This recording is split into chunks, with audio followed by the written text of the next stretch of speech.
Thank you, Maggie. Well, we have 15 minutes for the opening session. Looks like I could spend a bit more time in this opening remarks. Well, firstly, obviously, I would like to welcome everyone to this conference. Particularly, I would like to thank this conference organizers like Maggie and our local support staff in the office here in organizing this conference. And I'm also glad to see many friends, colleagues, and partners here. Professor Ernest Aiti, the long-term collaborator of IPRI, Professor Danny Rajit, Ravi Campbell, Isaac, Darwin, and many others. Particularly, I'm so pleased to see many of my IPRI colleagues here. IPRI is becoming decentralized. IPRI is not only a Washington-based institution. Among 375 staff we have today, 1/3 of our staff is outposted in different countries, particularly in Africa. So I think 1/4 of our staff is in this continent. We have around 10 country strategy support programs, 3 in Asia, China, India, and Bangladesh. So here in Africa, we have offices in Addis Ababa, Nigeria, Ghana, here in this country, Mozambique, Uganda, DRC, Malawi. So 7 country programs. So IPRI is not only a research institution. Yes, research is still very much the bread and the butter of IPRI. But in the meantime, we recognize the importance of capacity building, of working together with our partners in the region, in particular in this country. So we set up the office here in 2005. Shashi Kulwani is our program leader here. So we have worked very closely with our Ghanaian partners, with the university, Ministry of Agriculture, Ministry of Finance. So by working together, we can support a country-driven development process. So without capacity building, the country just cannot lead, cannot drive their development process. So as a partner, we are truly supporting that process. So it's clear that after years of stagnation, many African countries begin to grow very fast. In the last 10 years, the whole continent has been growing at 4%, 5%, or even 6% per year. And agriculture is also growing pretty fast, about 4% per year in the last decade. And we have seen the declining share of agriculture in overall GDP. Even in some of the large countries like Nigeria, Ethiopia, and DRC and Sudan, like Ethiopia, their share of the agriculture in GDP has declined from about 50% in 2000 to 44% in 2008. And in Sudan, the share fell from 42% to 26%. And Nigeria, so the largest country in this continent, declined its share from 49% to 33% in just 5 years. So you see a dramatic transformation in the overall economic structure. But despite the rapid growth in agriculture, despite the rapid decline in the share of agriculture in the overall economy, agriculture still accounts for a large share of the overall economy. It's ranging from 1/4, 25%, probably even to 45%. So the share of agriculture sector in overall economy is still large today. Then another significant transformation has been the steady increase in the share of population in living urban areas. As I remember in the 60s, the share was about 15%. So today, more than 1/3, 37% to be exact, lives in urban sector. So we see the rapid increase of urbanized population. And the region's transformation has also accompanied by some of the positive trends in poverty and malnutrition reduction.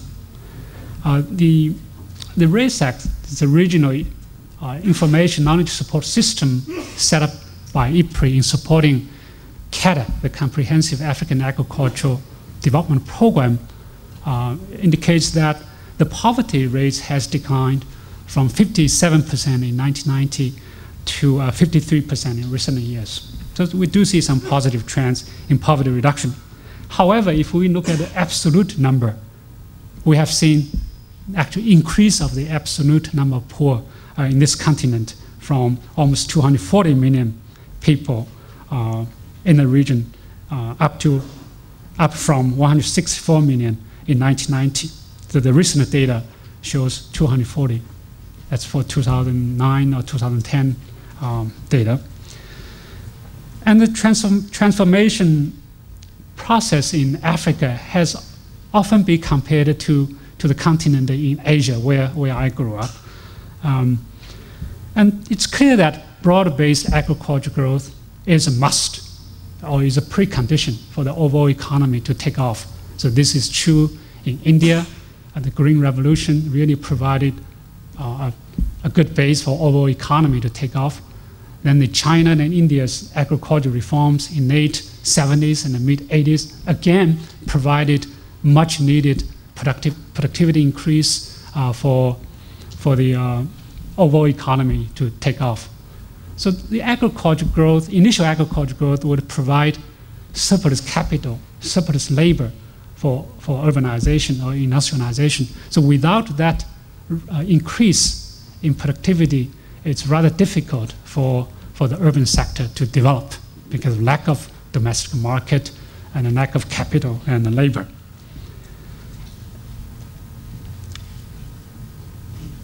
And it seems to me in Africa, the couple of things that are very different from Asians' experience. So although there is a growing share of people living in urban areas, the majority of people continue to live in rural areas. So 63% is still in rural areas. And another phenomenon is that the region is urbanizing without much industrialization. So you do see the rapid move, not necessarily rapid, some move of the people from agricultural, from rural to urban sector. But the industrialization here is still very low.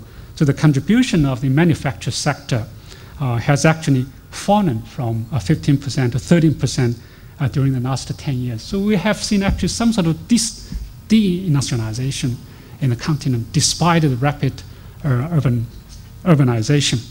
So we call it urbanization without industrialization. And obviously there is a lack of structural transformation in the labor market compared to Asia. So in fact, agriculture still accounts for a majority of employment in the region. So its share of total employment fell only slightly from 62% to 59% in the last 10 years. So we have not seen a rapid absorption of labor from manufacturing sector.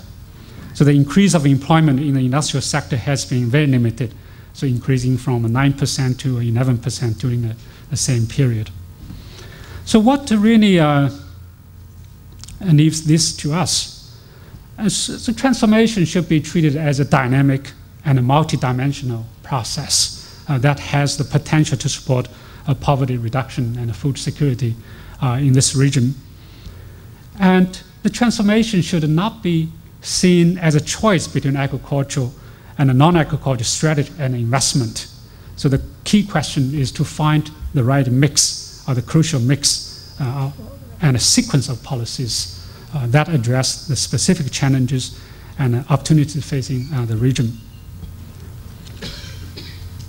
And clearly, a transformation that supports poverty reduction and food security requires strong policy support and a well-targeted public investment. And so it's not automatic. It needs certain government intervention. This support should focus on improving human capital, infrastructure, and agriculture productivity. Once again, I emphasize agriculture productivity. So more focus should especially be placed on increasing smallholder access to new technologies, seeds, input markets, financial services, and rural infrastructure. And the policymakers also needed to level the playing field for the rural non-farm economy and remove barriers to rural non-farm activities. The rural non-farm plays a crucial role during the overall transformation in the case of Asia. And here we have not seen a very vibrant rural non-farm economy. And well, it is also important that transformation process is examined within the framework of emerging issues, such as the recent food crisis and the climate change. The urban poor is particularly vulnerable to higher food prices. The smallholder farmers have the potential to use higher food prices as an opportunity to improve their income, to be out of poverty. But again, this will not be automatic. Certain interventions are needed to make sure that smallholders can improve their access to markets, to technologies, to inputs, to services, so they can truly use the higher food prices as an opportunity. So the question is, so how can we ensure that the transformation process can minimize the threats and it takes advantage of the opportunities presented to such changes? So the main purpose of this conference is to look at the multiple dimensions and the main determinants of the transformation process within Africa. And the country studies from within and outside of the region will document both the differences and the similarities between transformation procedures and outcomes. I'm glad to see that there are some case studies from Asia, particularly China. And the goal is to facilitate greater cross-country learning and why economic transformation as they do and what can be done to facilitate better development outcomes. So transformation itself is a process, but we wanted to make sure that process can lead to much better development outcomes. So finally, let me wish a great success of this conference. Thank you very much.